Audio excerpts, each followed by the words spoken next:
Hello everyone. তো রোববার সকালটা একদম সানি সানি ওয়েদার, দেখো সকালে ঘুম থেকে উঠে মনটা ভরে গেল। আসলে কি বলো তো, এরকম সানি ওয়েদার দেখলে না খুব পজিটিভ এনার্জি কাজ করে আমাদের মধ্যে। তো চলো তোমাদের সঙ্গে আজকে লাঞ্চটাকে শেয়ার করি।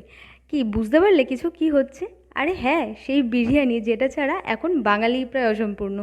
কিন্তু জানো তো, আমি খুব একটা বিরিয়ানি লাভার কখনোই নই। আমার কাছে বিরিয়ানি খাবার থেকে দুপুরে বেশ জমিয়ে মাংস ভাত খাওয়াটা বেশি বেটার লাগে। কিন্তু কি করা যাবে, কখনো কখনো অন্যের পছন্দটাকেও তো গুরুত্ব দিতে হয়।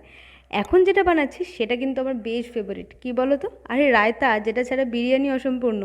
এই রায়তা কিন্তু খেতে আমার বেশ ভাল লাগে।